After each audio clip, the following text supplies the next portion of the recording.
Page চালাই ৩-৪ বছর যাবত, কিন্তু এখনও সফল হতে পারলাম না। কেন সফল হতে পারলাম না? আমার অবশ্যই কিছু ভুলের কারণে আমি সফল হতে পারলাম না। সেই ভুলগুলো আপনাদের সাথে আজকে শেয়ার করছি। আমি যখন পেজ চালানো শুরু করি তখন আমি আস্তে আস্তে বুঝতে পারছি যে কোন ক্যাটাগরি ভিডিও দিলে আসলে বেশি ভিউ হয়, কোন ক্যাটাগরি ভিডিও না দিলে বেশি ভালো হয় পেজের জন্য। আসলে সবথেকে বেশি ভালো আর সবথেকে বেশি মন্দটা আস্তে আস্তে আমরা জানতে পারি, সেটা কখনোই আগে জানতে পারি না। আর আমিও এভাবেই ঠিক আস্তে আস্তে করে আমার সব সমস্যাগুলো আমি সমাধান করতে পারছি। কিন্তু ইনশাল্লাহ এইবারের এই ভিডিওগুলোতে আমি এই ভুলগুলো কখনোই করি না।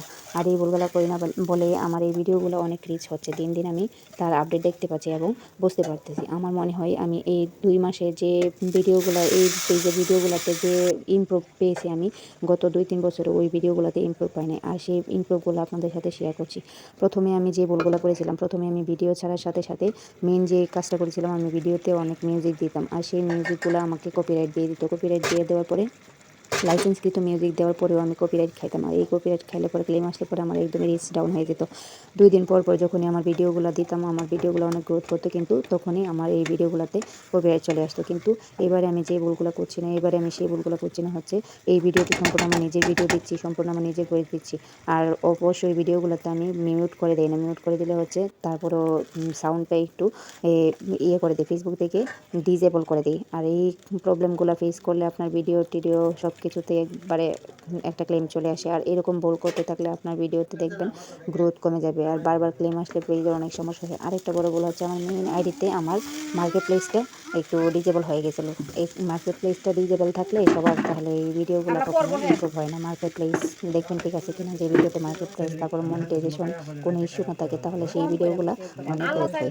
এইভাবে করে আমি আজকে লেগে আছি। আমি এই পেজে আমি কখনোই অন্য মিউজিক টিউজিক লাইসেন্স কিন্তু কিছু ব্যবহার করি না, নিজের ভয়েস টয়েস সব কিছু ব্যবহার করি। এভাবে দেখছি এটা অনেক ভালো হচ্ছে। আপনারাও চেষ্টা করবেন ভিডিওতে অন্য কোনো মিউজিক টিউজিক না ব্যবহার করে নিজের ভয়েস ওভার দেওয়ার জন্য। আর অরিজিনাল যে সাউন্ডটা থাকে ভিডিওতে, এই সাউন্ডগুলোকেই ফেসবুক অবশ্যই অরিজিনাল কন্টেন্ট হিসেবে গণ্য করে। অন্যদের ভিডিও দেওয়া থেকে বিরত থাকবেন, চেষ্টা করবেন নিজের ভিডিও দেওয়ার জন্য, নিজের ভিডিওতে নিজে ভয়েস দেওয়ার জন্য। যাই হোক, দামি ফোন লাগে না ভিডিও করতে, অথবা দামি মাইক্রোফোন লাগে না। আপনি দেখবেন যে ভিডিওটা করছেন অরিজিনাল ভিডিওটা কিনা, সেই ভিডিওগুলাই যদি আপনি রেগুলার পোস্ট করেন, দিনে অন্তত 2টা পোস্ট করবেন, আর সপ্তাহে অন্তত 2টা বড় ভিডিও দেওয়ার চেষ্টা করবেন, তাহলে দেখবেন আপনার পেজ আস্তে আস্তে গ্রোথ করবে। এভাবেই আমি আমার এই পেজে গ্রোথ বাড়াচ্ছি। আর এটাতে আমি এর ফলও দেখতে পাচ্ছি, অনেক চমৎকার, আমার কাছে দেখেও ভালো লাগছে। আমি চেষ্টা করছি এভাবেই আপনারাও চেষ্টা করবেন, আমার মতো ভুলগুলো করবেন না। পরবর্তী ভিডিওতে আমি আরও আমার ভুলগুলো সংশোধন করার চেষ্টা করব। আর আপনাদেরকে আপডেট দেওয়ার চেষ্টা করব কী কী করলে আসলে পেজের অনেক ভালো হয়, কী কী করলে পেজের মন্দ হয়। আমি আশা করছি এইভাবে যদি এই পেজটাতে লেগে থাকে তাহলে আমার সফলতা অবশ্যই আসবে আগে আর পরে। আপনারাও এইভাবেই সৎভাবে লেগে থাকুন আর চেষ্টা করবেন অরিজিনাল ভিডিও দেওয়ার জন্য। অরিজিনাল ভিডিও দেওয়ার কোনো বিকল্প নেই। ফেসবুক অরিজিনাল ভিডিওতে আগে মনিটাইজেশন দেই, কোনো ক্লেম না আসলে সেই মনিটাইজেশন